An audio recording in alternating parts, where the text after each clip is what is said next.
This is the Joe Gaither Show on BamaCentral.com. Better.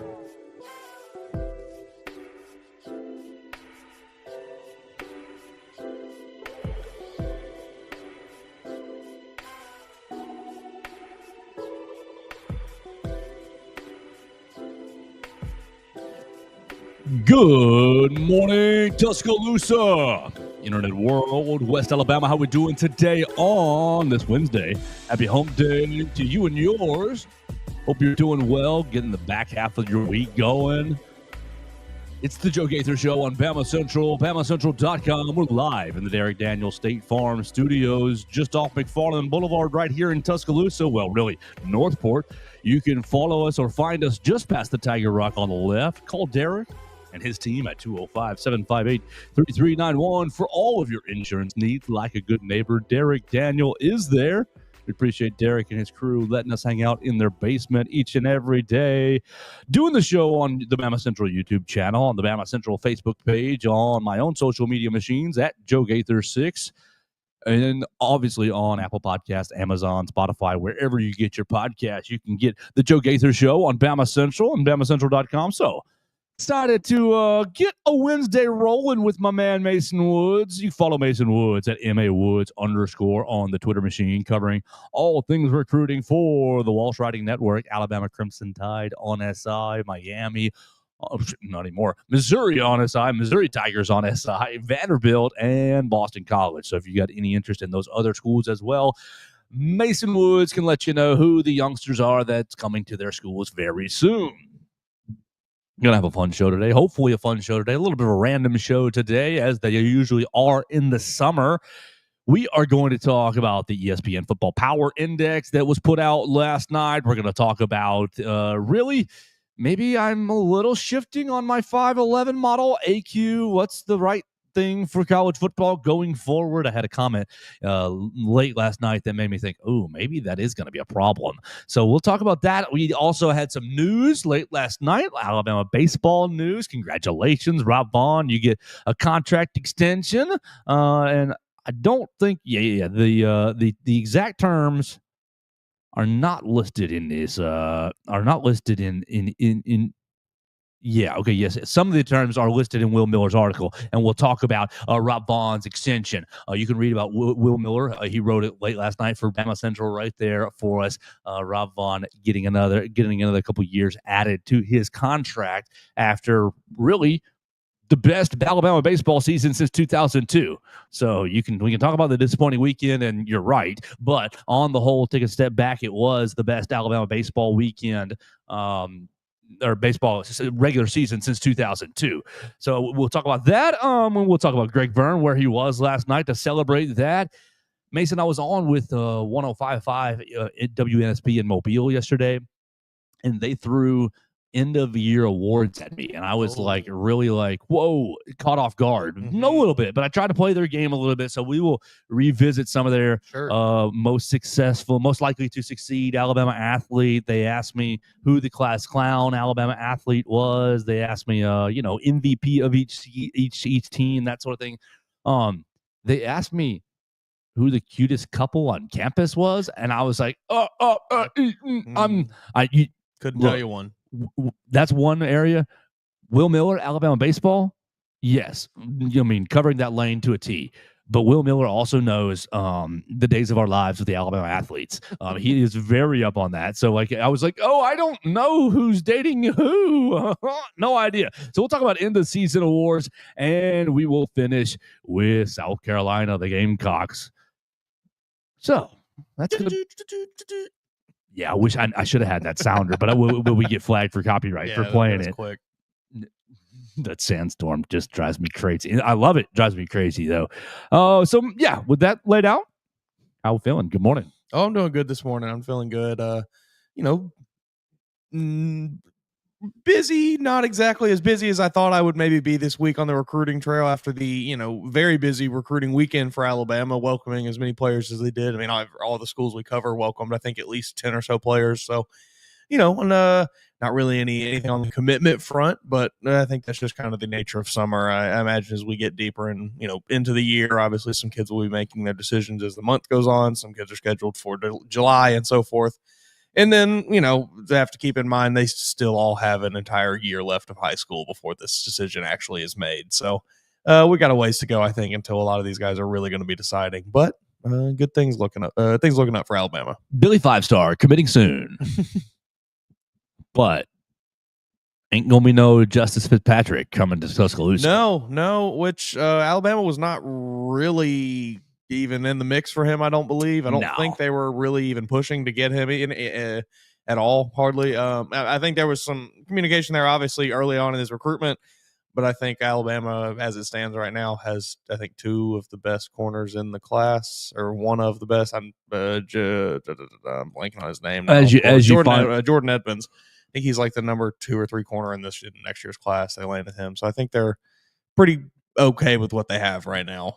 This coaching staff has seemed to be pretty good at finding some corners so far. Yeah, I know Xavier Brown is really Nick Saban's gift to Kalen DeBoer, but they went out and found Dijon Lee pretty quickly, so and secured him.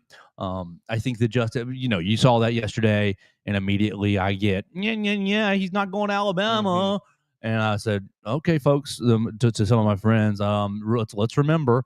Let's remember that everybody that coached his brother is over in Athens right now. It makes perfect sense to me. You've already got like 2 top 10 corners in the class committed between Zion Gibson and Jordan Edmonds. Zion Gibson was the one I was blanking on the name there. I think this was a thing where Alabama got out of the race a while ago. Haven't really been in the race for a while. And, like you said, most of the coaches who recruited his brother are at Georgia now. I think Justice was on the Nick Saban radar, but as soon as he went to the lake, Justice said, I'm going to go find Kirby Smart, who helped my brother make millions of dollars. Can't blame him. Great. Good for you. Hope you do well. And that goes back to my friend the other day who's, I think Georgia's falling behind in recruiting. No, you're not. Just give it a second. No, these SEC schools are not falling behind. It's not a matter of who. It's a matter of when. And it's a matter of getting the combination. I would not be shocked if over the next however many years, we just start to see kids committing later and later and later, just because of the nature of recruiting now, with all of the, various numbers being thrown around to these kids from whatever school they're talking to. Like, it would not shock me one bit to see this just become a pretty normal trend where everybody's sitting here the summer before the class's senior year, and it's like, we only have 2 or 3 recruits. What's happening? And, I think it might just be par for the course now.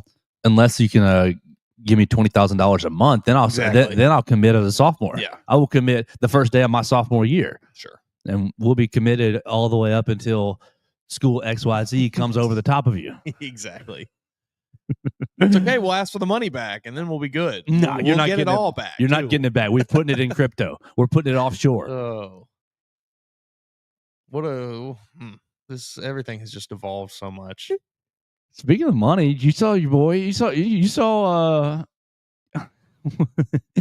Booby Feaster's father yesterday, getting fired up. Let's see. You got Booby Feaster. He was at Georgia, right? This past weekend. He was at Alabama. Darian Morgan was at Georgia. Man, I did that they're yesterday. Swapping this weekend, basically. It might not be exactly like 1 for 1, but Booby Feaster will be going to Georgia. Darian Morgan will be coming to Alabama. I did that yesterday. So Booby Feaster's in Tuscaloosa this past weekend, and you got somebody commenting under one of these photos, the nice photos with Ryan Williams and everybo's yada, everybody looks cool. It's great photos. Great job, Alabama. Pictures. Really, really. Comment goes, I love the culture. The truth is he's actually going to where he can get the fattest check, and he doesn't give a rip about any particular university. Response number 2. You are an absolute lie. He's going to go where he loves it first, sir. Wrong damn recruit, sir. Don't think every recruit cookie cutter. The same guy responds, you really don't think it's all about the money? And then commenter number 2 reveals himself. He is my son, idiot. No, it's not. As user RevFlex357, Dr. L.A. Feaster Jr., comments and lets him know is not about the money with Booby Feaster. I think he is he's one of the players, one of those types of players where you got a pretty good chance of getting to the NFL. So let's look at that avenue. Let's take that route before we, really consider the NIL things. Let's look at where you're going to develop, where you're going to have a best chance to get to the NFL, maybe as a first round selection one of these days. And then, NIL can be a secondary thing because that will be there. Don't get me wrong. Of course. Okay, take that. That will be there. Let's pretend we're inside all those rooms or whatever. Like at Georgia, Alabama, Tennessee, whoever, Booby Feasters up at Texas A&M. Now that's a little bit of an outlier. Most of these schools, the dollar amount that they're offering within 100K, within a half, like it's not gonna be that much different. It's, hey, you're getting offered X. I don't even want to throw out a number because that will seem speculative. Sure. But like you're getting offered X. I would imagine, and this may be a totally ignorant guess, but my guess is the schools that are operating on that level outside of maybe, Michigan, and we think you're Bryce Underwood and we think you're worth $12 million. Like those prospects are so few and far between that, our elite wide receiver prospects, we're offering X dollars. Oh, well, that school is offering X dollars, X.1. That school is offering a little under X, but everything is right around that X. I'm with Dr. Feaster. Obviously, he's gonna get NIL. Yes, but I just wonder if it's all kind of in the same ballpark. So then it becomes, well, do I like this coach? Well, do I like this offensive system? Well, will this coaching staff get me to the NFL? I think the money is kind of the same everywhere else. Yeah, I would agree with that. Again, like I said, it's a guess. Yeah, like you said, kind of speculating a little bit. Like we don't know. I'm not plugged in on it in those meeting rooms or whatever, but I would imagine that most of those schools, with the exception of a few, and we know who those few are operating kind of around the same level money-wise, and they're kind of pushing out the same sorts of deals to players. And I'm sure there's negotiation and things like that, and these numbers change a little bit here and there. But, I'm sure all these schools come to the table with, all right, between this and this is kind of what we're willing to pay for a receiver at this level. Absolutely. So, getting excited about recruiting. Everett Osmer joins us on the Facebook page. My favorite podcast. You're my favorite listener, Everett. We appreciate your support always. And so you can join us on the Facebook machine as well. If you got a comment on Booby Feaster or the recruiting, Justice Fitzpatrick, if you want to talk about that, you can find us right there. Obviously, the voicemail machine is open, 205-462-7340, extension 800. Dax left us a voicemail on Monday about defensive line, so we're getting on with that into the summer. All right, you want to move to really my meat and potatoes topic of the day. Did you see the ESPN Football Power Index? I did not. All right, so On 3 Sports tweeted it last night.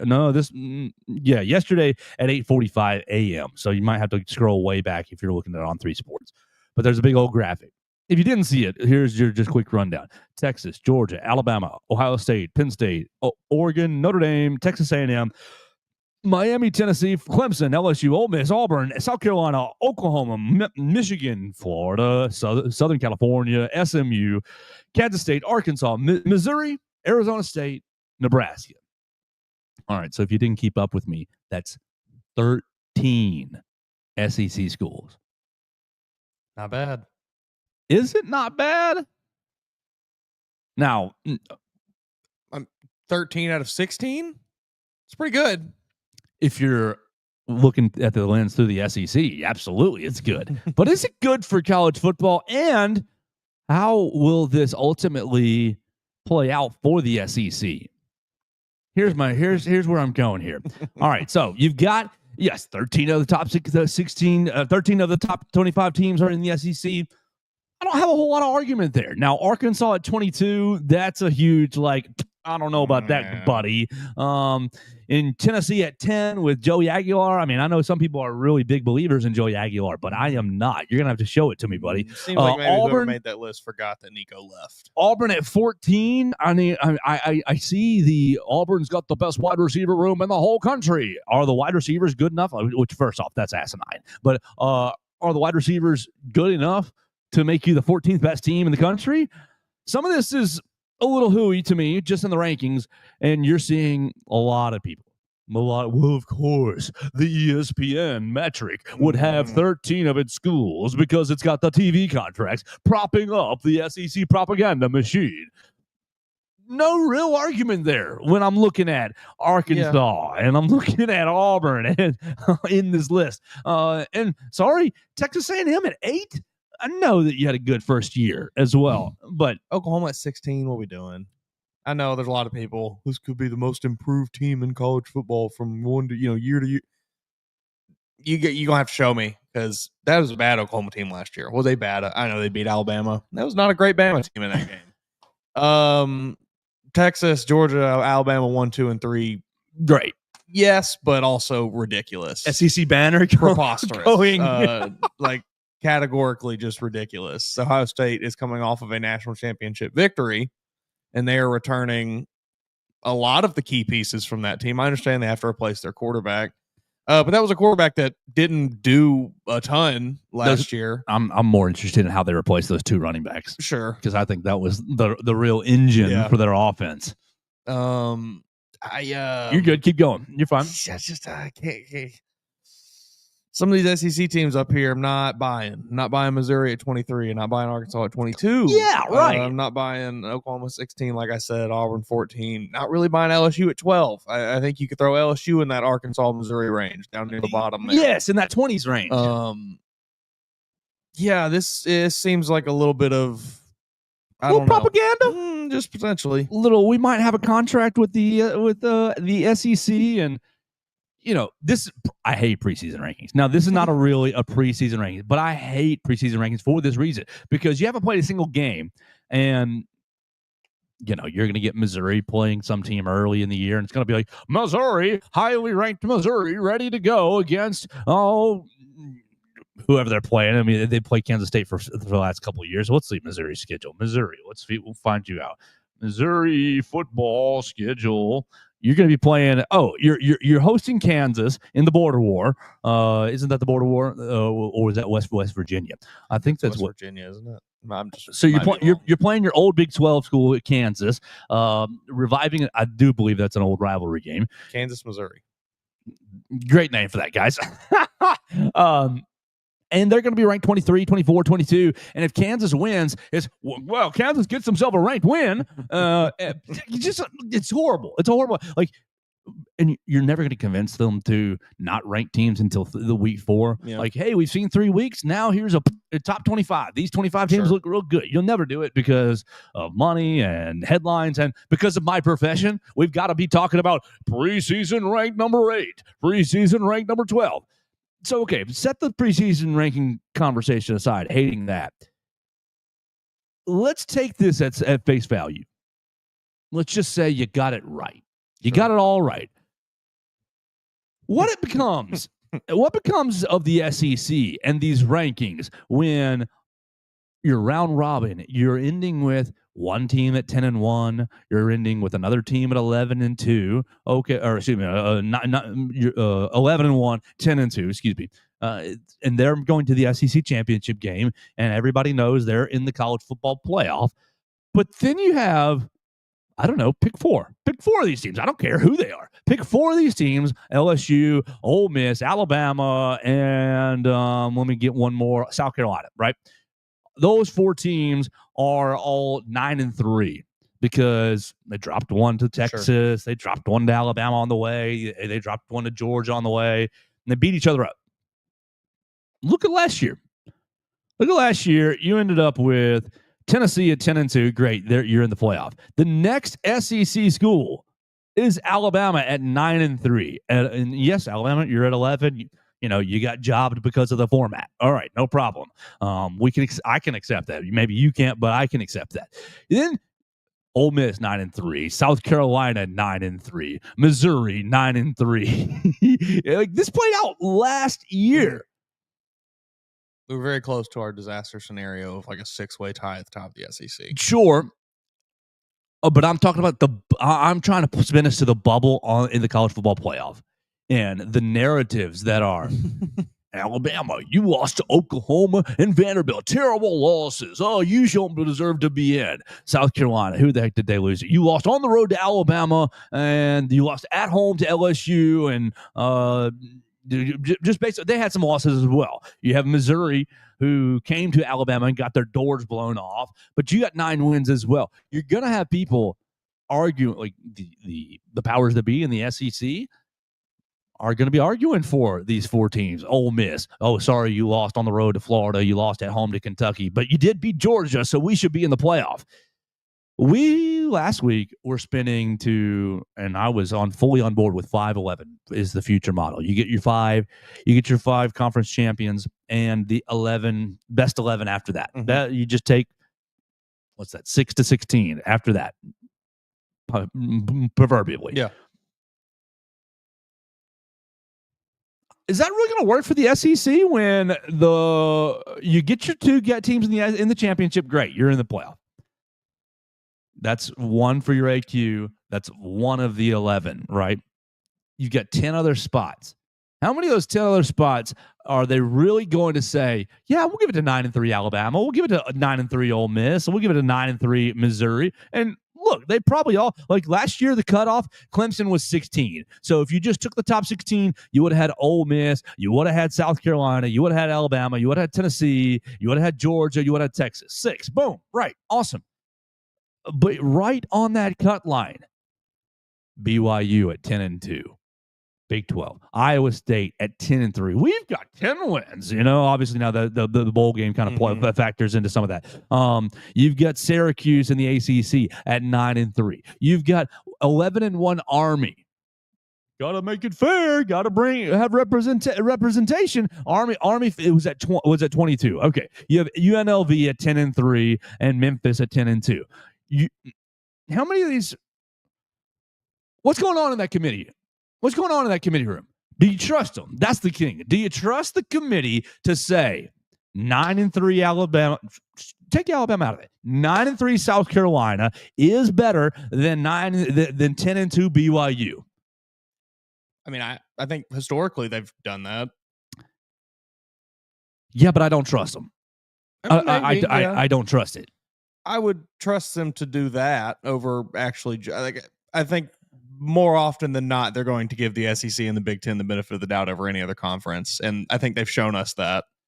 So Arizona State, before winning the Big 12 championship, was 12. They were 10-2 and sitting at 15 outside looking in.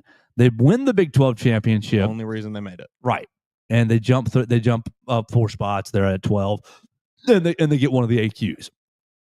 I'm concerned about these SEC teams playing their round robin, no divisions, and beating up on itself. And the committee the win-loss record BYU had 1 more win than South Carolina. Y'all went to Tuscaloosa and lost to that other 9-3 team, so maybe you're not that good. BYU, you're 10-2. You're close. You might be better. I mean, Ole Miss, who the heck loses to Kentucky at home? Who loses to Kentucky at home? That's a terrible loss. I mean, that was what kept them out last year. Like, I'm just thinking that these arguments around 12 through 16 may not be as conducive for this 5-11 model for the SEC. Now, maybe it is. And maybe I'm just being paranoid. Yeah, I mean, I don't know. I don't really see that being an issue. I think they've kind of shown us up to this point that, like, they do a pretty decent job of at least recognizing, okay, just because you have Army 11 wins doesn't mean anything.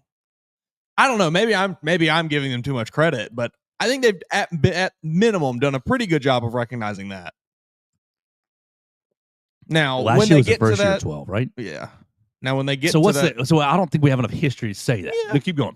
I mean, there was a lot of arguments with that 4 line for the 10 years we had it, and they did a pretty decent job on most years of picking the actual best team there. I do agree. So I don't know. I'm just not that concerned about. I do not think that we're going to sit at a situation where we have a 9-3 South Carolina versus a 10-2 BYU, and they say, "I give it to the Cougars." The Cougs. Because in that scenario, South Carolina probably has a win over an Alabama, Georgia, someone like that.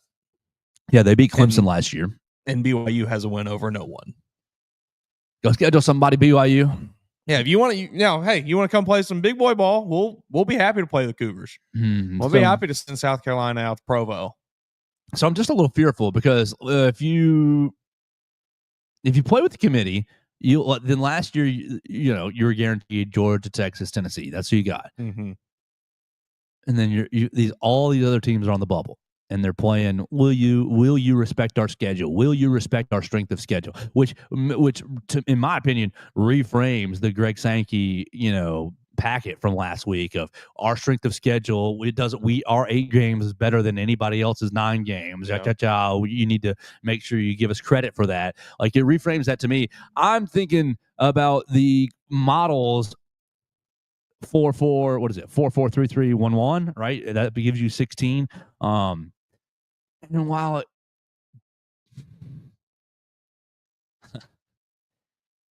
the biggest challenge of that is, well, you got Georgia, Texas, Tennessee, that 4th team for the SEC between Alabama, Ole Miss, South Carolina. Like, either model that you have, you're going to have problems. Certainly. My main concern, I guess it just comes down to where you fall in 2 camps, whether it's if you think that the Big Ten and the SEC dominating is bad for the sport, then you're going to want the 4-4-2, whatever it is, because in the 5+11, the SEC and the Big Ten will dominate the sport. You will have 3, 4, 5 teams from each of those conferences probably every year. Now, is that good for the long-term health of the sport? I don't know. Is that probably who the best teams are in the sport? 1,000%, 1,000,000%, absolutely. Tattoo it on my forehead. Those are where the best teams in college football are. So it's just an argument of, do you want to be fair, and do you want to keep the status quo of how things have been and continue to keep college football the way it looks now, where we're all moderately happy, but there's some things that could change, and there's some weird issues with seeding, and nobody really knows who is actually that good because we don't really have a good way to determine it. There's too much going on. If we want to stay with all of that, sure, we keep the 4-4-2, that model where you get all the automatic qualifiers. Everybody gets their certain amount of allotted slots. But you are going to get teams that do not deserve to be in the playoff because they are not one of the best 16 teams in the country. You will get that with that model, and undoubtedly, because the other conferences are not as good as the SEC and Big Ten. I'm getting flashback by you remember our buddy Jacob Harrison used to work with us at 100.9, was always a proponent on playoff expansion. And I'm hearing him here a little bit, but I'm going to spin it. This is manipulation. This is college football manipulation. This is how can we, because you just said it, what's best for the sport? What's good for the sport? If the powers that be just want the best teams and cared about the fans and cared about, everybody, you play your schedule. We don't care what conference you're in. We're going to say, all right, then they're going to take 5-11. But Jacob used to always say, Joe, we need conference, because early on it was, no, there's no reason for expansion. And he says, the reason why we need expansion is to break up these monopolies. Because at that time, early college football playoff days, if you're a 5-star recruit, you were going to Georgia, Alabama, or Ohio State, basically. Maybe Clemson. Yeah, Clemson had a run there. Right, for sure. But essentially, it was one of the monopolies. I'm hearing him right now, and I'm hearing Coach Saban talk about parity in the sport. If we can work and legislate, if you let that 3rd ACC team in, that 3rd Big 12 team in, they get to go to the recruits and say, we're in the playoff, and Billy 5-star then thinks, well, I can go to the playoff at Alabama, I can go to the playoff at Ohio State, or I can go to the playoff at Arizona State and get on the field at Arizona State ASAP. This is manipulation is what this is, to try to break up the SEC and Big 12 dominance or Big 10 dominance. And I don't like that. I mean, maybe it is better for the sport to be nationwide, coast to coast, sure, not a regional sport that revolves around the SEC and the 2 Big 10 teams that matter, maybe 3 Big 10 teams that matter. I don't like that. This is manipulation. We're going to make this 4-4-2-3-3-1-1 so that your BYU can hang the college football playoff participant, Indiana college football playoff participant, and Kirk Cincinnati can go recruit his not 3 stars anymore, but 4 stars. That just hit me right then. Is that the powers that be are trying to manipulate the sport so that they can break up these monopolies further and continue parity, thus re-energizing fan bases across the nation. And that's probably for the best. Probably would be. But is it to the competitor in me and the, I want to see the best of the best in me, like that's that is antithetical to that. College football, like, was it just destined to fail, like, from the start, with this many teams, this many programs participating and everything? Like, 132 teams is absurd. It just was never like it was able to work when it was on a smaller scale. Still the amount of teams, but not these $1 billion TV contracts and $1 million deals for players, and when there was not this much money and things involved with it, like it all kind of worked because nobody got that upset about it because there wasn't that much money involved. But now, like, you cannot operate with this many teams. There is no possible way to really objectively rank 130 teams because they don't play enough games. It's not enough games. You can't have that many teams playing each other. Like, if college football was a 90-game season, you could maybe get a better idea of what those 130 teams look like because you have a lot of teams playing each other, but you can't do that. So I think it's just kind of an inherent flaw with college football. There's just too many. Like, there's not really going to be any way to rank them objectively ever. So we'll see how this continues to go. ESPN Football Power Index. Now, obviously, this is not a straight up preseason poll, but it is basically what did we see last year? It was like a combination of like recruiting rankings and expectations and prior years. It annoys me so much. This is not a poll; it's a power. Like, if it's not, you rank teams 1 to 25. Sure looks like a poll to me. I get that it's not the AP poll or the coaches poll. Like, this is a poll. You ranked these teams. Don't tell me you didn't you didn't rank the, like, I don't know. It's ridiculous. That and I hate to say this, but this is the truth in my heart. The average fan reads this as a poll. 1,000%. There are Texas fans right now waving their banner. Number 1, baby. And there are Michigan fans or talking bad about Ohio State not being able to hold a number 1 ranking or whatever it is. Like, yes, absolutely, there are people reading this and said, "Oh, there's the AP top 25 for this year." There's a college football playoff poll. I mean, people don't know. Back to our ranking discussion. Like, why don't we? Because I guess the issue with the polls, obviously, the polls mean nothing. We know this. Polls mean nothing. The only polls that matter are the college football playoff rankings at the end of the year. But we still continue to argue and talk back and forth about these AP coaches poll, whatever it is. Why don't we just move the playoff polls up so that we don't have to argue? If we can put the college football playoff poll in week 5, I think everybody sees that and they say, it's okay. The AP poll doesn't matter. College football playoff poll is coming up. But with how we are now, it's too far away where you have to have something to argue about. Right. Well, you don't want to make those administrators and people work that early. Oh no! The millionaire has to work an extra 10 days a year. Oh no! Got. Where do they go? They flew to Dallas all the time, or flew to some central location to watch football and vote. They probably got this gorgeous buffet spread. We got screens everywhere. We gonna watch football and vote. They all just got hammered drunk at some ballroom in a hotel. We're talking about your team today, right now, Billy. You got to leave the room. Here's your voucher for 2 free drinks at the hotel bar. Right. We'll text you when Steve's team's up. Steve will come tag you out when we get to his university. It's such an absurd system. It's ridiculous. Just to think that it could all be, handful of guys that know nothing about football making an algorithm and then say, "Here you go, computer, take it away." That's what we need. You need to widen widen the pollsters. You need to get the writers. Okay, great. Pat myself on the back. Pat ourselves on the back. Get your talking heads. Everybody gets a little bit of a piece. You get some coaches. You get former coaches. You get no administrators involved. No, if you are in athletic administration, you can't be involved in this playoff committee. But we need to just widen it much further past, well, these 12 administrators and 8 of them are tied to different universities, and 4 of them are just former. These four. Ridiculous.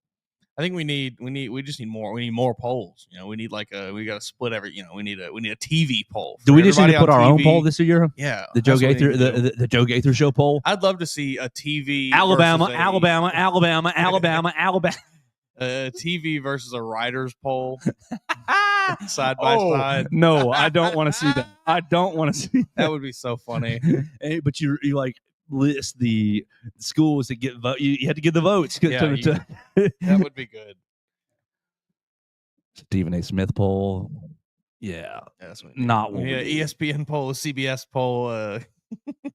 Jonathan Jackson says you guys need to vote. We'd love a vote. I would gladly take one. We just need a little wider berth, a wider spread of people who are voting on this. But you can't have the 12 administrators and 6 of them have their hands in universities already. That's just not. Speaking of vote, we got to get us a Heisman vote. That's what we got to set our sights on. How do we get a Heisman vote? I think you can apply. I think you can apply for it. We got to do that. We got to get on that, and then we got to make it our life's mission. Which Alabama player is winning the Heisman this year? I mean, I think your first option would have to be Ryan Williams. Ty Simpson. You're picking anybody. Ty Simpson. That's probably. I'm not going to say that's going to happen. Ty for Heisman. I'll say that. Get the bill. Hey, Mac was a finalist. Get the billboard up right now. They did make the correct decision. No, they didn't. Or no, that was Najee Harris should have won the Heisman. Yeah, I'm just biased. That's my. What's most important is Mac Jones should not have won the right. Heisman, It should have been. Did not. Najee 1, Devontae Smith 2, Mac Jones 5. Sure. Who else were finalists? I don't even know. Alabama had 3 finalists though. Alabama had 3 finalists in that 2020 season, and I was just like, "Don't give it to Mac. Don't give it to Mac." Man, we really don't talk enough about how insanely good that team was. It's so unfortunate that had to happen during a year like that, where it was everything was such a question mark. How about Trevor Lawrence and Kyle Trask, or the other 2? Kyle Trask, Florida legend Kyle Trask. All right, I take it back, Mac. You're not 5th. You're 4th. Man, I haven't heard that name in ages. Is he still with the Bucks, hanging on? I think he is still a backup with the Bucks. Oh my gosh! If he ever was able to live down that clip of that training camp clip from I want to say it was last year, maybe it was the Bucks had come out saying, we're having an open competition with Kyle Trask and Baker Mayfield, and I think within the same week, just really damning clip came out of Kyle Trask noodle arming a deep ball. Baker Mayfield's team going forward? 1,000%. Man, Kyle Trask. Well, he had a hell of a year though. Him and Kyle Pitts. Kyle squared. I'll always remember that, falling away past to Kyle Pitts in the SEC championship. There's no way that they just wouldn't go away. Yeah. So, all right. So ESPN Football Power Index, the propaganda machine is spinning for the SEC. 13 schools in the top 25. Think too many. Some of this is not right. Realistically, what would be about your estimate, you think? Probably 7. All right. In no order, but I'm comfortable with them being in this poll. Texas, Georgia, and Alabama, duh. You can throw them anywhere in the top 10 that you want. Sure. Some of them are in the top 5. That's great. I'm not comfortable with A&M in the top 10. I am comfortable with A&M in the poll. So that's 4. I'm not comfortable with Tennessee at 10. I'm not sure. Now maybe that's just my hate coming out, and probably is. So let's put Tennessee in the top 25, but 10 is way too high. All right, so those 4 I'm good with. I'm good with LSU being ranked, but I'm with you that they probably should be in the 20s. I'm good with Ole Miss being ranked as well. 13, I'm very comfortable with that. Yeah. Auburn, what the hell? I'm sorry. Get out of here. Get out. No. And that is not just bias. They Right. were not good. They have not shown anything to any reason to believe, this is a much improved team from last year. And I don't believe have no reason. Jackson Arnold? Okay. Maybe. Good luck. But who's the freshman that they brought in they stole? Knight. Right. They stole him from Notre Dame, right? That's Hugh Freeze. You need to tell the Auburn faithful one more year. Just one more. One more year. We're playing Deuce Night we got Cam Newton right here. We're playing Deuce Night the whole year. I don't care about this Jackson Arnold fella. We're playing Deuce Night, and we're living and dying with the results. Because next year, okay, I will go with you. Next year, Deuce Night, Cam Coleman, junior Cam Coleman, sophomore Deuce Night. You can be in this poll. But for now, what is this? This is absolute propaganda. South Carolina, I'm good with you being at 15. Oklahoma, what? Out. Yeah, I know people are pumped for John Mateer. There's the door. But you're 6-6 last year. No, get out of here. Florida, I'm good with you being in the poll. Florida needs to be higher than 18. I'll say that. I think Florida. 10. Okay. Florida needs to be higher, and then I'm dumping Arkansas and Missouri. Still got 10 that we feel good about. Not as much propaganda as I maybe thought. Sure, but still some. But I'm also part of the propaganda machine. Fair. So like, yeah, I mean, if we brought, I have my friends. My friends are convinced. My friends are convinced every time I talk about, well, how much are you getting paid by the SEC, Joe? Yeah, I mean, if we welcomed an Oregon beat writer on here, he may have a different top 25 than we just laid out. I wouldn't put all those SEC teams 1 through 10, but somewhere in that. But I think any of those teams that you listed, all of those teams that you just listed, you could have a strong argument that they're one of the top 25 teams in the country. But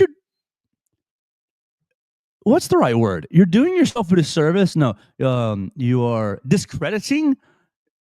Yeah, you're discrediting yourself throwing Auburn in here.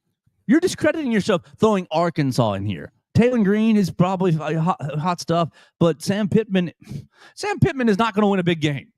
Look, call me when the man wins a big game. Yeah, it's just not going to happen.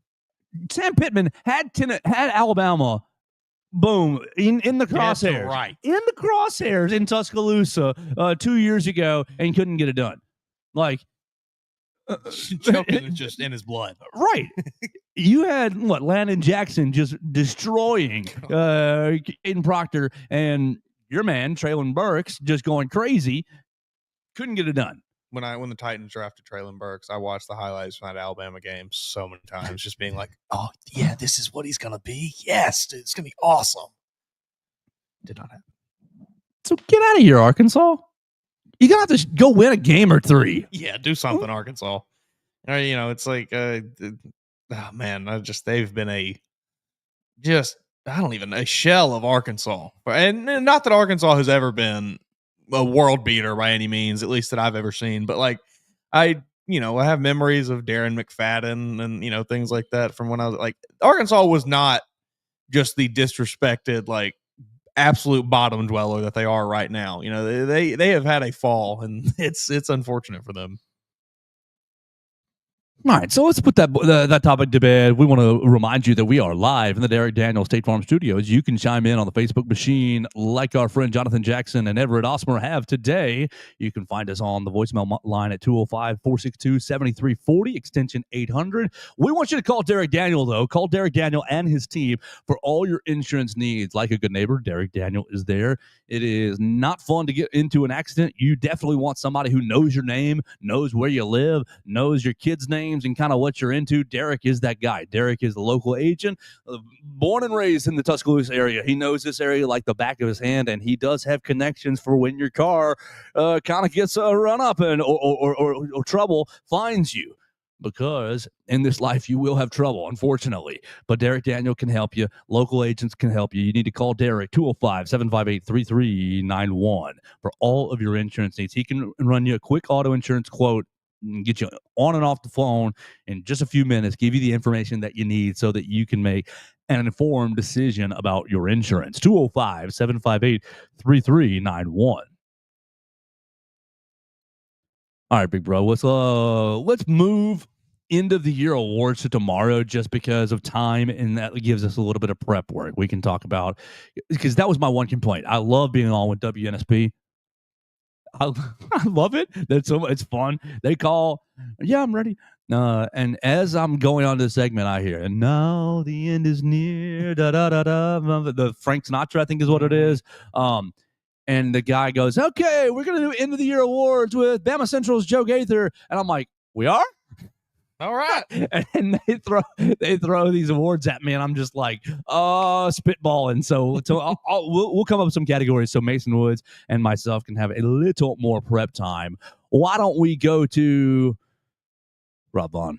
Robb Vaughn gets a new extension, gets a contract extension. In terms of his new extension, we're not initially disclosed, but it's highly likely that Tuesday's agreement will push Robb Vaughn over the $1 million threshold in terms of annual salary. This is from Will Miller. Will Miller writes this last night. He was hard at work. Will Miller was hard at work yesterday. He wrote 3 different Alabama baseball players were named their specific state's Gatorade Player of the Year, headlined by ACA's Eric Hines. Right over here, Eric. The MLB is not that cool. It is not that cool. Please, just Eric Hines, get to campus challenge is on. So he writes about 3 different Alabama baseball players that were named their respective states Gatorade Player of the Year. And then late last night, 9:30, Yay Alabama drops the tweet.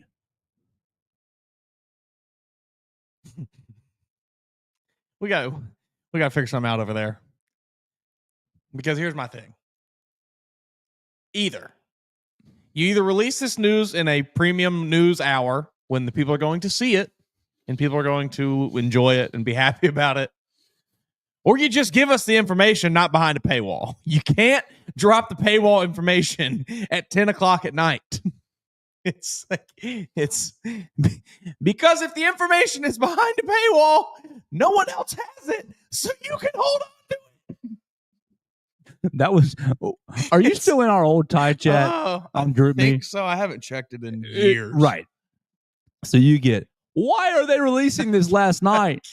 And I said they're worried they're going to get scooped.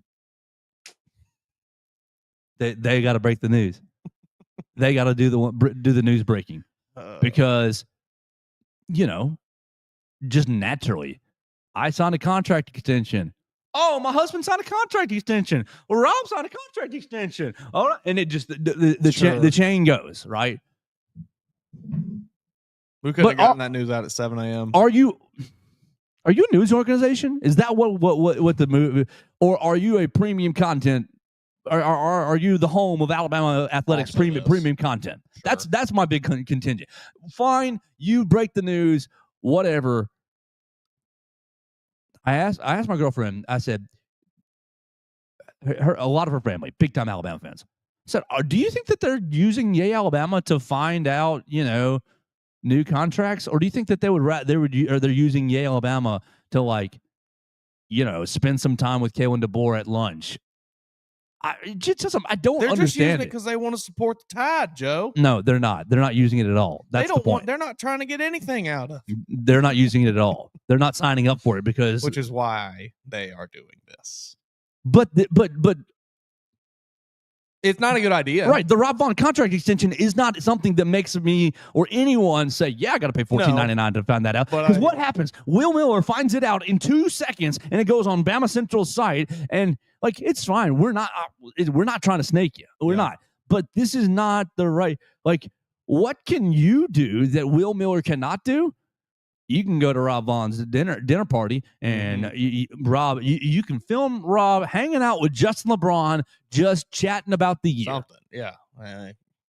And you can cut it into clips as far as we don't want that conversation to come out, so we can control the narrative. We want the other parts of the conversation, and you bet your bottom, I'll watch, I'll watch Justin LeBron and Riley Quick and Coach Vaughn and everybody cutting up after the game.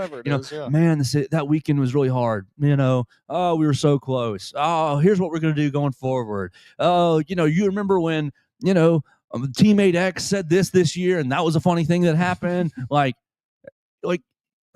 It's just you see what the New Wave podcast is doing on YouTube. Do that. Yes, just do that. Do exactly what they are doing.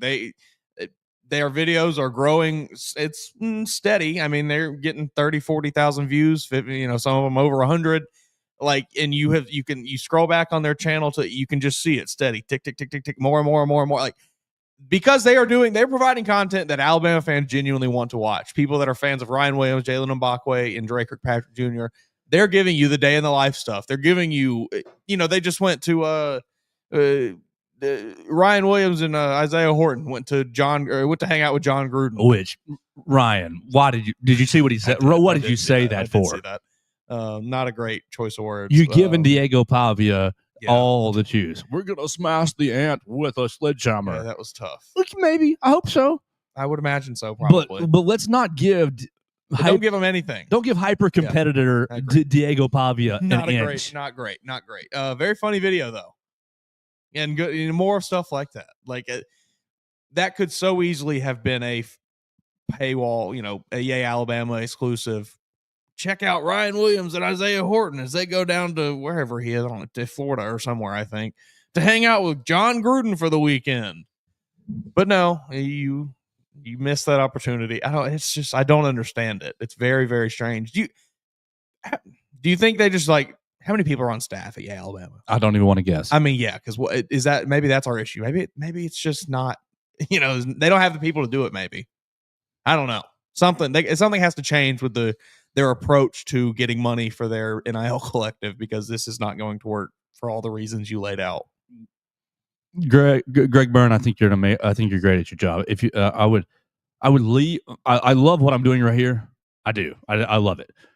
But I would leave this right now to revamp Yay Alabama in a heartbeat. And I think that maybe there's restrictions that I'm and hurdles that I'm not quite seeing. I will acknowledge that. Red tape and things we don't quite know about. But yeah, just leaves a lot to be desired. We'll say that.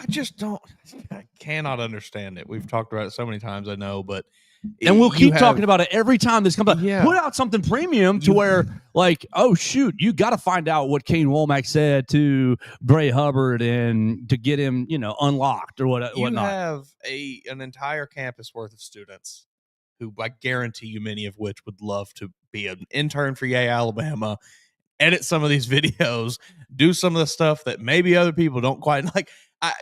I just don't get it. I don't understand. It would not be that difficult. If you don't want to hire a bunch of people, you have 40,000 students on campus. Just throw an internship out there. Hey, who wants to come work for Yay Alabama for a football season? You know how many people are going to be knocking at the door? You can do it. Academic credit for the business side of school. Come on. Or you can do academic credit for the JCM side of school. Anything. I mean... All right, so Robby Vaughn gets a contract extension, and great for you. As Will said, the terms of the contract aren't quite really released. He was hired on a 5-year deal 2 years ago, so I would guess that we're just taking the contract back to 5 years, right? Yeah. So we burned 2 years. They were 2 good years. We like it. We're going to stack those 2 years on the right on the back end. Sure. I'm sure that would be my guess, stacking those 2 years. And as Will said, probably taking the contract from $900K annually to somewhere over $1 million, $1.1 million, $1.2 million, $1.3 million. I mean, I think he's shown he's worth it. So congratulations, Robby Vaughn. I think it's a good move. It makes me laugh at everyone on the social medias after this weekend. Is he going to be on the hot seat? He's 0-4 in NCAA regionals. Can't get out of a regional. I think patience is a virtue in almost all walks of life. So well done, Robby Vaughn. Congratulations. Hope you enjoy that new bump. And keep the program going in a positive direction. No, did you see Kendall, the fake Kendall Rogers tweeting? Not Kendall Rogers, but the fake Kendall Rogers who put out the Justin LeBron to the transfer portal, and people fell for it, as they do every time. It's basically the profile looks just like NBA Central. It says Kendall Rogers, but the second L is a big capital I. It's not Kendall Rogers from D1 baseball. It's some joker who is trying to trick you. My opinion is that Justin LeBron will not be going to the transfer portal. But day and age in college baseball, I can't say that with 100% certainty. So don't come kill me if he does.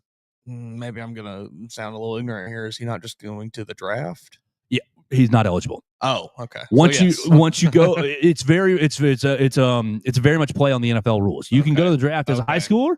It's a mix of NBA and NFL rules. You can go to the draft as a high schooler, but once you declare, it's 3 years. And so he is one more year in college, and everyone was worried. Is he going to spend that third year in Tuscaloosa? I believe at a very, very high percentage that he is. I like that rule. I did not know that that's how they did that. That's why we're worried about Eric Hines. Yeah. Come to campus, 3 years, go to the pros. Yeah, I think that's a really good rule. I don't know why most leagues don't just do that. I mean, I guess because most leagues don't have 3 levels of minor leagues to throw their high schoolers into. Yeah, I mean, the NFL, you can't. I don't think you're gonna ever get a high schooler that can play in the NFL. But like the NBA, I still think there's a select few that you get every now and then. Cooper Flag could play. Yeah, you can take that journey straight from high school to the NBA, and I wish that opportunity was there for those players, because now what is it, G League Ignite or whatever it is, sure. The little that they have for players who don't want to go to college. It's grown, but it's still, in my opinion, just a worse option than either going to college or just going to play like overseas or something for a year. Well, congratulations to Robby Vaughn for getting your money. We talked about Football Power Index. Let's go one more topic for the day, and we will wrap it up on the Joe Gaither Show. We appreciate everybody for jumping in and joining us on their favorite platform. Subscribe, rate, and review the show on Spotify, Apple Podcasts, Amazon. That's my favorite place that you listen to it, because I see little metrics from all over places, and I'm like, yeah, that makes me feel good. So thank you so much for that. Let's shift gears and spin to Know Your Enemy. We have done Texas, we've done Georgia, we've done Florida. Last week, we combined Eastern Illinois and ULM very poorly. I admit that. It was about 5 minutes of each of them. But come on, what are we going to talk about with those programs? So let's chat about South Carolina. South Carolina is going to be not a very easy game for Alabama. Oof. I do not believe so, no. Alabama football, let's see. That's going to fall. That game is going to fall in mid-October. Let's see, right? Yep, October 25th. 20 days after my birthday. Well, 19 days after my birthday. After the Tennessee game, golly, the week after the Tennessee game, serving as the culmination of a 4-week stretch, right? No, 5 weeks. Yeah, 5-week stretch. It's the last game of a 5-week stretch. That is Georgia, Vanderbilt, Missouri, Tennessee, South Carolina. I feel not good about the placement of this game. No, I don't love it. I do not love it one bit. This is one of the games, I think, when we talked about trap games, this was one that we both kind of immediately jumped out at us, and I still have that same opinion. I am if it was anywhere else in the season, I'd feel a lot better about it. I'll just say that. Yeah, you're geared up for Georgia. You got your sledgehammer out for Vanderbilt, and then of course I just lost my tab. What did I just say? Then you've got Missouri. Okay, that gives maybe a little bit of a break. Tennessee, you got to be geared up for Tennessee, of course. And then it's we beat them last year at home, and we weren't as good. We didn't play great offensively. We'll be fine. It's that attitude that lost you to Vanderbilt last year. Yeah, we'll be fine going to South Carolina and playing them at noon. Will you though? No. It's still going to be hot over there at noon at 2:30. Now, obviously, the kickoff time's not set, but I'm going to bet. I would imagine you're probably correct though, because South Carolina, are they going to do the South Carolina thing where they start so slowly and then start to get good? Their schedule. Football schedule. Their schedule: Virginia Tech, South Carolina State, Vanderbilt, Kentucky, LSU, Oklahoma. Yeah, I just lost it. LSU. Okay. Virginia Tech, South Carolina State, Vanderbilt, Kentucky, LSU, Oklahoma, and then Alabama. So is South Carolina going to start 1, 2, 3, 4-0, and everybody's going to be looking at that Alabama game and going, "Whoa, we're excited about it." And then they drop 2 games in a row at LSU. And then, if Oklahoma is all super improved, Oklahoma comes into Williams-Brice and wins. They drop 2 games in a row, and instead of that Alabama-South Carolina game being 6 o'clock on ESPN as your prime Saturday slate, they say, well, South Carolina's lost their last 2 weeks in a row at 11 a.m., 3 in the afternoon, in the heat. That's my fear. Yeah, I think this is the same scenario we brought up in the trap game discussion. It's just got. It feels like it's all lining up too well. Everything is, the stars are all aligning for Alabama to lose this game, probably. Not for really any reason. South Carolina's a good team, but I definitely don't think that they are talent-wise really better than Alabama at any position. But due to the circumstances surrounding this game, I think it's just going to be kind of a disaster scenario for Alabama. I do find it pretty interesting. Shane Beamer's opening with Virginia Tech. I think it's great. His old daddy's school. That could very quickly derail what's looking like a good season. I think. I mean, it's not like you're gonna go lose to Virginia Tech and then drop 2 or 3 more right after it. But if they lose that opening week, I think it takes a lot of the wind out of the sails for this South Carolina team. And certainly could. I mean, Virginia Tech's not any slouch. I don't know anything about them this year. I don't really even know what they did last year, but I would imagine that will be at least a competitive game. Yeah, I do think it's going to be a pretty competitive game. I mean, you look at South Carolina's ACC openers the last couple of years. They lost to North Carolina last year, didn't they? I think so, yeah. Yeah, just a brutal game. Okay, so I think that starts with Lenore Sellers for South Carolina, though. Does it start with Lenore Sellers or does it start with the defensive line? With the defensive line. Dylan Stewart. What's the other guy? Kilgore. Oh, no. South Carolina, our lads. It was. I was reading it. Only wrote down Dylan Stewart, though. There's 2. They have 2 edge rushers. Brian Thomas Jr., Gabriel Brunlow Dindy, Xavier Hardy, Damon Clowney. That's a great name. That is a great name. Kyle Kennard. Did he get drafted? Did he already leave? He's already gone. Okay. Yeah. Kyle Kennard he did leave. Fourth, fifth round pick. Yeah. Why do they not have Dylan Stewart listed here? Oh, they have Dylan. Okay. Our lads. They have him listed as a linebacker or something. Our lads, you got to update this. Dylan Stewart is not the second string defensive end. Let's find that. He absolutely is not. But they did get this transfer. That's what they have, a transfer. Damon Clowney over him out of Ole Miss. Transferred in from Ole Miss last year with the Rebs. Ended up with 2 sacks, 6 tackles for a loss, a couple hurries. So okay, cousin of Jadeveon Clowney. Got to be. You had to make that assumption, right? Well, I thought that was the case, and then I looked it up, and yeah, it was. Xavier Hardy is a transfer out of East Mississippi Community College. Okay, so we're bringing a big boy up front to play defensive line, defensive tackle. Really, to me, it's Dylan Stewart and all his team members. Dylan Stewart did not. I mean, I knew he was large, 6'6", 250. Did not realize he was that big. Long arms. 6.5 sacks last season. Probably could have been more. Probably will be more this year if I had to guess. 3 forced fumbles. Very, very good player. Let's just leave the machine gun celebrations at home. Oh my God, that was him. What didn't he? He had a big game against Alabama, didn't he, last year? He and Kennard were. They combined for 3 or 4 sacks, didn't they? And yes, they hurt Elijah Pritchett and Caden Proctor. That was not fun. And then they had Tonka Hemingway up front as well. He's gone, thankfully. They had a really nice defensive line. Brian Thomas Jr. is manning the other edge from Dylan Stewart. Brian Thomas last year. He was catching passes from...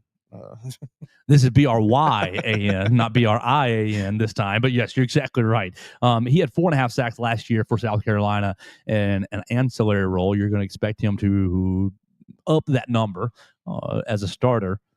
Yeah, I think they are going to absolutely be able to get after the quarterback very effectively. Now I think Alabama is Ty Simpson screen pass more equipped to deal with that this year with a little bit more experience along the offensive line. Maybe I understand they're replacing a little bit, but I feel good about what they have there. And Ty Simpson is not the same mobility as Jalen Milroe, but I think he still has enough to avoid some big hits if he needs to. But yeah, it's going to be probably where it starts with South Carolina is that defensive front, because they are going to probably win them a lot of games.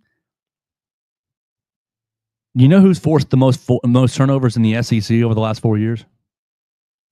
Is it someone from South Carolina, I'm guessing? It is the South Carolina Gamecocks. Over the last 4 years, the South Carolina Gamecocks have forced 88 turnovers.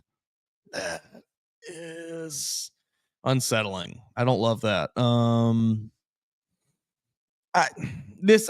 To me, it just feels like this is going to be a prime example of just like, hey, Alabama, you are a better team. Just don't give it up. Like play clean football and you win the game. It's like there's not really much else to it. I don't think. I think where Alabama is going to have issues is if they turn the ball over, they throw some interceptions, something like that. They busted plays, things. I think if Alabama just comes in this game and is able to play clean, don't turn the ball over, and play solid, sound defense, you probably escape with a win. Yeah, so you got to replace a lot in the interior defensive line. TJ Sanders, Tonka Hemingway, Boogie Huntley, DeAndre Jules, all kind of moving on. But you get the guy Xavier Howard. You get a guy transfer from Georgia Southern. You bring in some guys to really 1-for-1 replacements. Hopefully, I think it's really for Alabama that we attacking that defensive line. It's going to be about Ryan Grubb's creativity. Because the secondary is going to be pretty nasty as well. They added Brandon Cisse from NC State. It's going to be. Oh man, I forgot Justin Okoronkwo transferred there. Yeah, break my heart, break my heart, because I thought that he was going to be, and I think he still is going to be a star. Break my heart. I think for that game, you're going to be really happy that you're not playing with Jalen Milroe. You're going to be really happy. I'm sorry, but you're going to be really happy that you're playing with Ty Simpson or Keelan Russell or even Austin Mack, somebody that can give you a lot of versatility. Obviously, you're Jalen versatile, Joe. What are you talking about? Yes and no. Yes and no. And you know what I'm talking about, hopefully. If you don't, I'm sorry. Yeah.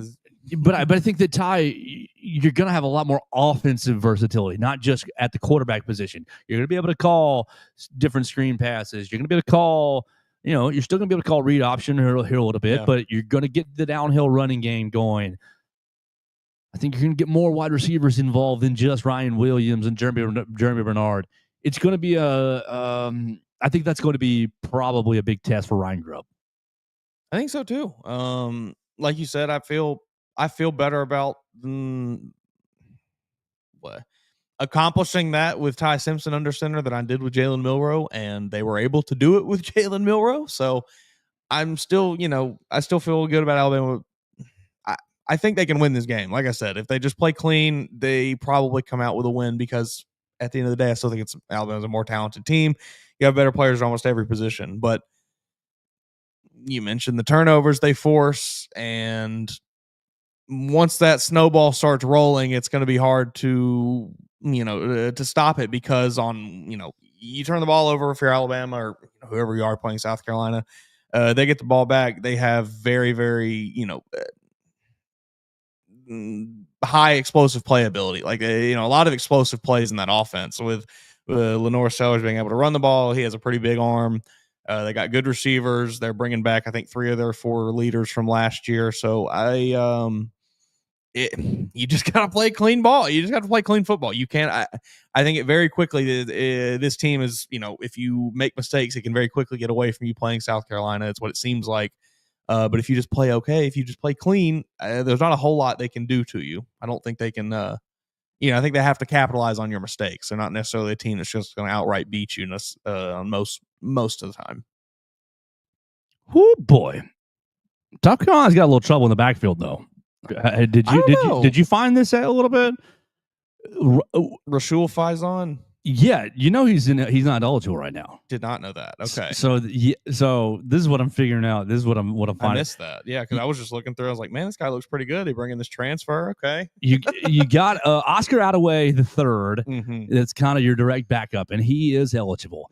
But South Carolina brings in Rasul Faison out of Utah State, and currently homeboy is waiting on a waiver. Waiting on a waiver from the NCAA, and by all accounts, Shane Beamer 2 days ago. Let's see. Let me type his name back in so I can Control F. Rasul. Oh gosh, all the way back up here. I mean, I think if you don't get him back, you certainly are very concerned about what you have at running back, because You lost Rocket Sanders, your leading back from last year, and then Lenore Sellers was your second leading rusher. Yes. So. He was on Shane Beamer was on the radio a couple days ago.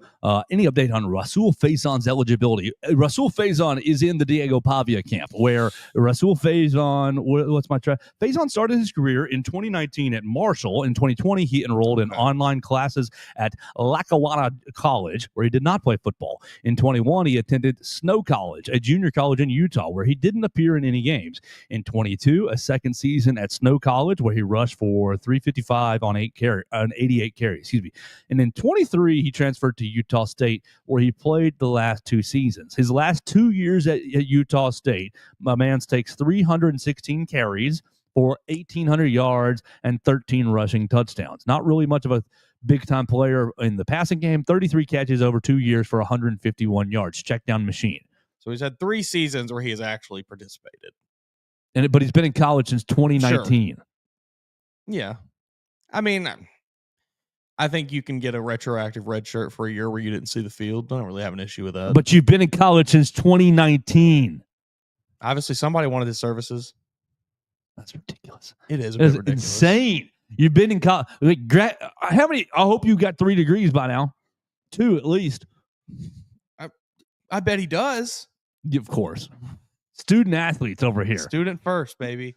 So he did come here to play school. They're still waiting. He says, no, we don't have any an update. Every time I hear through the grapevine that we should know something the next day or two, it never happens. And what's today? Friday. I think Tuesday, I heard we should know something in the next couple of days. And here we are on Friday. This is last Friday. And we've heard nothing. So nothing right now.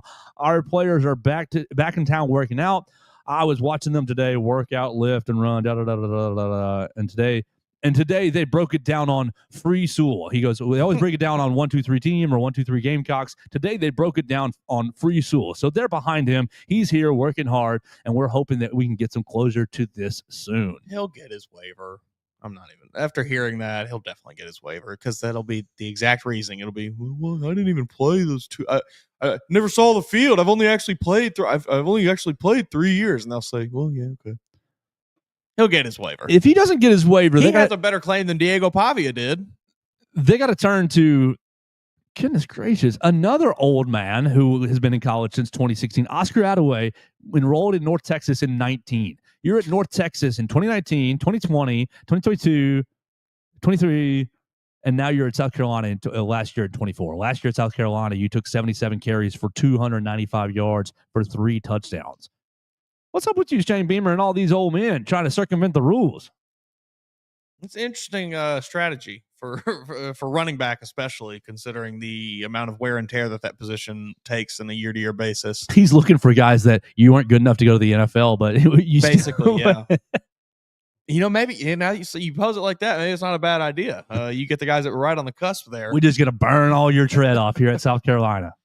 Oh, yeah. So certainly a lot of concern in the running back department, I think, if he does not get his waiver, although given what the NCAA has done over the last however many years, he'll probably get it. I would not going to say bet money on it, but I would bet money on it.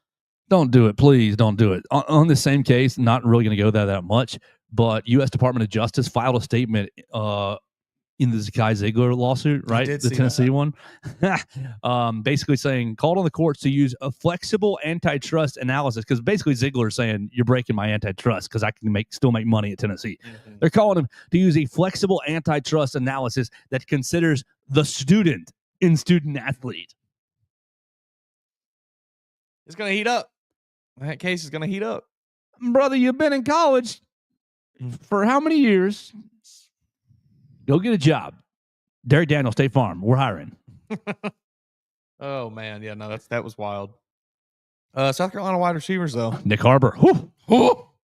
Is he going to be that good? I don't know. He is the hype machine of all hype machine because 99 speed in NCAA, 6'5". He runs track too, I think. The EA Sports messed him up. EA Sports screwed him because everybody's expecting him to just be I throw it to him on my game straight down the field. He just runs right past people on my game. Why doesn't he do that? 26 receptions last year, 376 yards for 3 touchdowns. Does not match 99 speed in our NCAA football game. I just give him on a jet sweep, and there he goes. Why don't they do that? Yeah, I'm not sold on. Now I think obviously the potential is through the roof. If we are to buy what his speed rating is, I've not actually looked into it that much. I haven't watched him run track or anything. He looks fast. I mean, a little bit I've seen him. Highlights I watch. He does look very fast. But I'm not sure if I'm necessarily there to call him like a 4.3 guy or anything, which is what I would say would probably garner a 99 rating. Yeah, University of South Carolina lists him his 100-meter dash time 10.11, ranks third all time in South Carolina program history. Okay, his 200-meter dash is 20.20, which is blazing. He's flying. Okay, so he's fast as hell. But can you cut? Can you get into a stance? Can you block? 57% catch rate off last year. That's terrible. 45 targets, 26 catches. That's not great. That's not good at all. That is not great. Like I said earlier, though, they did bring back 3 of their 4 leaders from last year. The guy they lost. What is the NFC? You got Mazeo Bennett. Again, none of these guys were overly productive. 30 catches for 337 yards last year. Jared Brown, 15 catches for 244. And then guy we mentioned, running back Oscar Attaway, was your next leading receiver that's coming back, 15 for 145. You lost your tight end, who was your big-time receiver off of last year's team, to the NFL. You did bring in a transfer, Jordan Dingle, but 9 catches for 71 yards and a touchdown last season. Didn't really do a whole lot. Jordan Dingle, early submission for all-name team. That's a good one. Dingle for 6. Coming in from Kentucky, so maybe it was just Kentucky was so bad he didn't really get used a whole lot. Very possible. They only burned like 4 quarterbacks. Very possible. Brock Vandergriff quit football in the middle of the year. Another name of the year, Vandrevius Jacobs. I've never heard of Vandrevius. That's a sweet name. Shane Beamer is just going on and going into the 24/7 pages and searching names. That guy looks like a cool name. That'd be a good way to do it, Nick Harbor, he spells his name NYCK. Nick, like insane. We like that. Yeah, is it because his full name is NYCKOLES? So is it okay? Nichols or Nicholas, or is it Nicholas just spelled strangely? I did way off topic with Vanderbilt. Covering recruiting. Vanderbilt has a commitment this year, and his name is Courageous, Karajaius. No. Or Karaijus. It took me a minute because I thought it was courageous or no. Like you see JIUS. It's not like an abnormal. You say something, whatever. And I typed it wrong. Like 5 was writing a thing. And I went back and I was like, wait a second. I had that name completely wrong. And then I realized, like, oh my God, that's what it's supposed to be. His name is Courageous. No. Yeah. Mother, please. Back South Carolina, though. Mother, please. Yeah, folks. A lot of crazy names out there these days. People are forgetting that they're naming adults, I think. All right. South Carolina, good offensive line, I think. You bring back a good bit of snaps. But they were kind of suspect last year with injury, weren't they? I think so. Not the transfers, but largely the South Carolina. I think they suffered a good bit of injuries last year. You brought in, I'm looking at 4 transfers I'm looking at. So, a lot of guys who haven't been with the program, but like a lot of guys who have a lot of experience. We'll see what it's like. You want to burn through the schedule real quick and we'll go home? Yeah. We'll just go right from the start. South Carolina, Virginia Tech in Atlanta. I'm going to give them the win. Yeah, I will too. And then we're home. We're blowing the doors off South Carolina State. And then we are welcoming Diego Pavia in for family weekend. This is South Carolina family weekend. The game is already tapped at 7 or 7:45. I guess they already have some of these times here. Great. This is where we find out if Vanderbilt is going to be like any improved from last year. If they build on what they did last year at all. If they lose this game, then it's just, okay, well, no, they didn't. But if they win this one, it's like, oh, okay. So I don't know. But are you cool with if Vandy goes 6-6 again, saying, okay, they're still like, moving in the right direction? They didn't regress back to 2-4, back to 2-10. Probably, yes. 3-9 or whatever it was. And, if it was my team, I don't know if I'd say that, but like as an outsider, I think yes, probably that's still a step in the right direction. It's good doors. Got to build on it. Get back to back-to-back bowl games. That's your goal, Clark Lee. Yeah, but I do think this is a big, an early season litmus test, not necessarily for South Carolina, but for that Vanderbilt team. Okay, and then we get on the road at Missouri. Win. Shane Beamer and Eli Drinkwitz hate each other. When it comes to fisticuffs at midfield. Yes. Give it Eli to me. Drinkwitz is going to sick that robot dog on him. No, I haven't seen this. He did some pregame, interview with SEC Network last year. They walk on the, they're walking on the field and they're all talking to him, and he had one of those little like robot dogs walking beside him. It was very funny, but that's what he's going to do. They probably got one that they've attached a gun to or something. He's going to stick it on him. He would. Then South Carolina welcomes Kentucky. They're going to beat them. Sorry, Kentucky. I don't even want to. Is this the year they finally fire Stoops? Depends on the buyout. I think the buyout does drop enough. Crazy. Okay. Yikes. It's got to be coming. Then we're at LSU. Brian Kelly. I'm going to give that to LSU. Yeah, I am too. LSU went to South Carolina and won. I think they're going to get them back-to-back years. Then Oklahoma comes to town. Just because I know people are high on Oklahoma, I'm not yet. Sure. I'll give it to South Carolina. I'll need to see it from Oklahoma before I believe in the Sooners. Plus, it's a home game. Yeah, you think Shane Beamer got a little something for Brent Venables dating back to the South Carolina Clemson little possibly little rub. Okay, I think I'm going to go with you. I think I'm going to go with you that South Carolina gets Oklahoma, and then it's Alabama. Alabama for homecoming. You got that's crazy. That's bold. That's real bold. I mean, you only have Coastal Carolina a couple weeks later at home. You only have Clemson at home as well. You only just had Kentucky at home 2 weeks earlier. Yeah, that's wild. That's crazy. This Kentucky game doesn't have a little moniker as far as like what it is, like blue and white or veterans game or like. Nope, you just decided we're doing homecoming. All right, Okay, roll tide. More power to you. You think anybody on the team even cares? No, I think it's a fan thing. I think it is too. I think it's just. I think a lot of those fans don't even care that much. I think Kalen DeBoer drops that 2 minutes before during the kickoffs or during the pregame speech, during the rah-rah. And by the way, they think you guys are chumps and scheduled y'all for homecoming. And that'll be the first that they hear about it. I had to hear that like basically every week when I played high school football because that was what every team did to us, was schedule us for their homecoming. No! I remember it was like third week of the year. I was like, we're already playing somebody's homecoming? What's happening? No. Yeah, but Kalen drops that like in the locker room. He's like, these guys disrespected y'all. Just a little nugget. Yeah. Oh, shoot. Now that we're here, I want to give Alabama the win, but I do too. And I'm going to. Okay. I'm going to. I'm probably going to make myself look stupid, but I'm going to, dang it. All right. I'll go opposite. I'll stick to the guns that we've had. The South Carolina. Man, if South Carolina's doing that, they're having an amazing year. I have them at 1, 2, 3, 4, 5, 6-1 at this point. Gross. Absolutely gross. Then we're going to Ole Miss. Loss. Sure. Lane's going to bring you back down to earth. Yeah, with his swath of transfer portal quarterbacks. Then we are going out to Texas A&M. Loss. 12th man in November. 12th man gonna get to you. Yep. So now I'm at 6-3. You're back home with Coastal Carolina. Win. That's the salute to the troops game. Awesome. Great job. And then you're finishing with Clemson at home. I'll give you a win. That takes me to 8-4. I think if my math is right.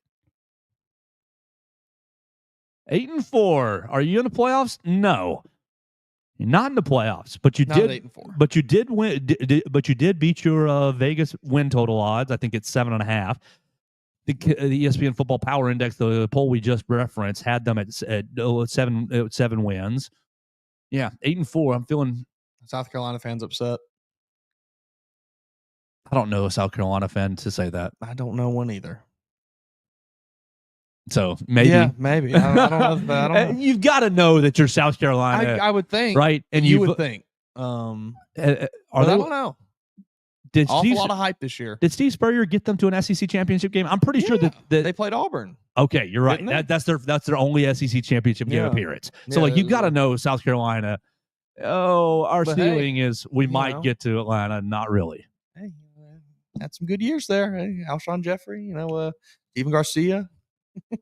Or was it Steven Garcia? Yeah, you're right.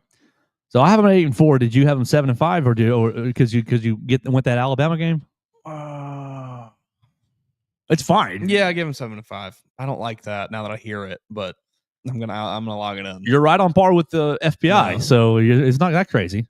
Yeah, I don't like hearing 7-5 back, but I'm gonna log it in. All right, there we go. That's Know Your Enemy, the South Carolina Gamecocks. So we've had a lot of fun today. Tomorrow, I need to get back up with Katie Wyndham. We gave her a little vacation yesterday. She might still be on vacation as she is preparing for a wedding, and we hope that that's going really well. Her and Tony getting ready for that in July. I'm very thankful I didn't have to do a ton of that.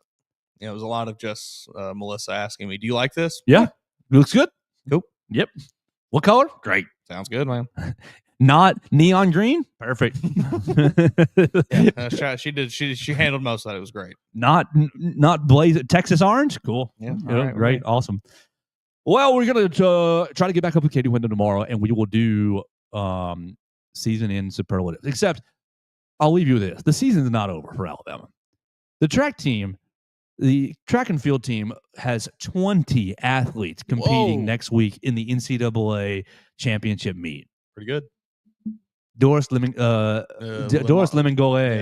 is going to try to defend her 3,000-meter steeplechase title. Steeplechase, that's the one, right? The water jump. That's the you got what 4 hurdles on the 400 meters, but one of them is the water jump. I've never, and I'm sure that there is some history to that makes sense if I were to look into it, but it just seeing that happen never makes any sense. It is just like, hey, do you want to tear the ligaments in your leg? Jump over this into this pool of water. Fair. It just seems like such a disastrous idea. They are competing next week in Oregon, Haywood Stadium, the house that Steve Prefontaine built. Oh my gosh. That is my own personal bias. That's because my father's a track and field coach. But, you say the name Steve Prefontaine, and I get chills. You talk about Haywood Stadium, and I get chills. Chris Walsh, next year, we didn't talk about this. It's fine. We're way behind for this year. But next year, I would like for you to consider sending me to Haywood Stadium to cover the NCAA championships. Looks like a Premier League stadium or something. Like it is pageantry. It is it's a beautiful stadium. I remember think about whatever your favorite football stadium, whatever your three favorite football stadiums are in North America, and combine them into one. And that is the pageantry, in my opinion, at Haywood Stadium. That is, oh gosh, you get the Bowerman Mile. You have people remembering Prefontaine burning himself out, the car crash, and then just obviously everything going on with Nike. I'm excited about that. I'm excited about that. So no, the athletic year is not exactly over. Next week, 20 athletes across 14 different events for the men's and women's NCAA track and field championships will be competing in Oregon, and we will keep you mildly up to date on that next week. So we had a lot of fun hanging out with you guys on the show today. We will chat with you tomorrow on the Joe Gaither Show. We'll see you around the bend right here on BamaCentral and BamaCentral.com.